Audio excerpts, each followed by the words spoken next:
Hey everyone, and welcome to This Explainer. Right now, we're seeing businesses everywhere absolutely racing to go green and shift their fleets over to electric vehicles. And honestly, driven by sustainability goals and the promise of long-term savings, it feels like a total no-brainer, right? But if you scratch just beneath the surface of this green revolution, you'll find a really tangled web of hidden, incredibly expensive logistical hurdles that can just paralyze a business. So today, we're going to unpack exactly what's holding companies back. And more importantly, we're looking at the revolutionary new business model that's stepping in to save the day. To really understand the problem here, let's just look at the math for a second. Imagine you're a fleet manager, and you're comparing a standard diesel truck to a shiny new EV. The upfront acquisition cost is honestly staggering. We're talking 1.6 to 2.3 times more for the electric truck. Now, if you're a business operating a fleet of 10, 20, or maybe 100 trucks, that kind of initial capital expenditure is just an incredibly tough pill to swallow. Which leads us to a pretty massive paradox. If electric vehicles are so overwhelmingly expensive on day one, how can ordinary businesses actually afford to make the switch without, going completely bankrupt? Like, how is fleet electrification not just some luxury reserved for mega corporations with endless piles of cash? Well, here's the kicker. That massive price tag, that is literally just the tip of the iceberg. Beneath the surface are these hidden logistical nightmares that truly terrify business owners. For starters, your local power grid might not even have enough juice to charge your entire fleet. Then you've got complex depot upgrades, a total lack of standardized hardware, and some major interoperability headaches when it comes to getting different software and payment systems to actually talk to each other. Suddenly, you're not just buying a truck, you're basically forced to become a commercial energy infrastructure expert overnight. Enter the real game changer and the hero of today's explainer, charging as a service, or CaaS for short. You can think of it kind of like a subscription model, but for heavy infrastructure. So instead of buying all the chargers, paying for grid upgrades, and trying to manage the software yourself, a business basically just subscribes to a fully managed charging ecosystem. It completely eliminates those terrifying upfront capital investments for the end user. And this shift creates a completely different operational reality. Traditionally, the business owner eats all those massive upfront capital costs, the CapEx. They manage their own maintenance, and they absorb all the risk if the grid goes down. But with a CaaS model, that upfront cost drops to zero. It just becomes a predictable monthly operating expense, an OpEx.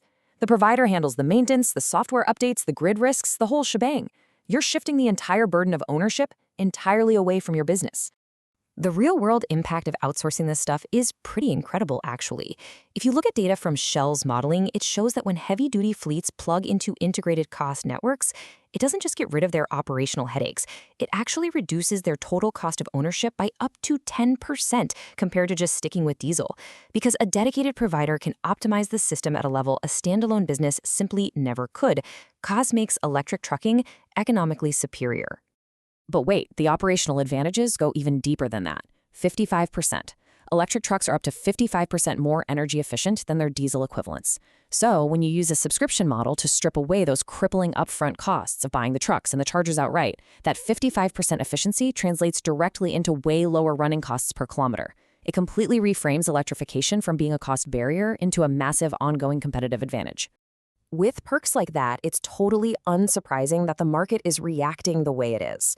We're currently seeing this perfect storm of accelerating forces. You've got rapid global EV adoption really pushing the market forward, a desperate need for businesses to protect their cash flow with zero upfront capital solutions, and a massive surge in public-private partnerships that are all rushing to expand these networks without taking on heavy capital risks. Now, to be fair, it isn't completely smooth sailing. There are definitely systemic restraints we need to acknowledge here. Despite all this massive demand, local power grids are often really severely constrained. A lot of them simply cannot handle the sheer power loads of multiple electric trucks charging all at once. And that leads to sky-high grid connection costs and serious deployment delays. Plus, you've got growing concerns over cybersecurity in these heavily connected ecosystems. The big takeaway here is that smart load management, actually balancing the demand and integrating on-site storage, is absolutely vital. And thankfully, that's exactly what sophisticated CaaS providers bring to the table. And hey, it's worth noting this isn't just a solution for heavy-duty trucking. It also beautifully solves the incredibly complex urban puzzle of apartment buildings and multi-unit dwellings. The property owner just outsources the entire installation to a CaaS provider for zero upfront cost. In return, the residents suddenly get shared, highly reliable EV charging. The CaaS operator gets a steady, predictable stream of subscription revenue, and the property owner gets a nice bump in their real estate value and tenant retention. It's basically a frictionless, win-win ecosystem for everyone involved. Unsurprisingly, some of the biggest corporate players in the world are leaning heavily into this. Take Tesla. They offer a host a supercharger program where property owners get increased foot traffic while Tesla manages literally all of the infrastructure. Or look at companies like Verta and Engie, who are deploying these massive digital B2B platforms in public hubs to monetize energy flows, all without the site host lifting a single finger. They're all in this massive race to capture prime real estate through these subscription ecosystems. Okay, let's talk numbers. What does all of this actually mean for the size of the industry? Well, for the year 2025, the projected global market size for charging as a service sits right around $165.9 million. It's a very solid number, and it represents the crucial foundational stage of this incredible shift in infrastructure. But fast forward a bit and look at where this is going. By 2035, that forecast absolutely explodes to over $2.1 billion. That is a billion with a B. This perfectly represents the undeniable exponential growth that happens when an entire global industry pivots away from hardware ownership and moves straight into streamlined service subscriptions. And just to put that into perspective, to hit that $2 billion mark, we are looking at a staggering 29.1% compound annual growth rate over a 10-year period. In the world of commercial infrastructure, seeing nearly 30% growth year over year is just phenomenal. It proves beyond a shadow of a doubt that hardware as a service isn't just some passing trend. It is for sure the undeniable future of global transportation infrastructure. So where is all this explosive growth happening the fastest? The Asia-Pacific region. Countries like China, India, Japan, and Korea are really leading the charge here.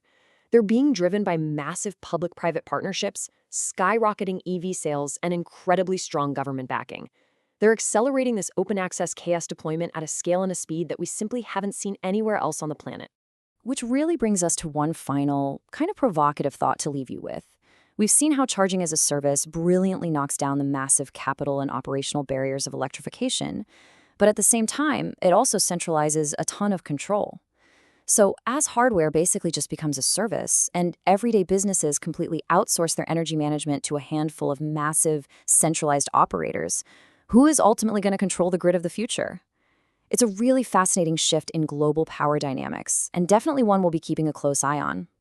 Thanks so much for joining me on this explainer. Keep learning, and I'll catch you next time.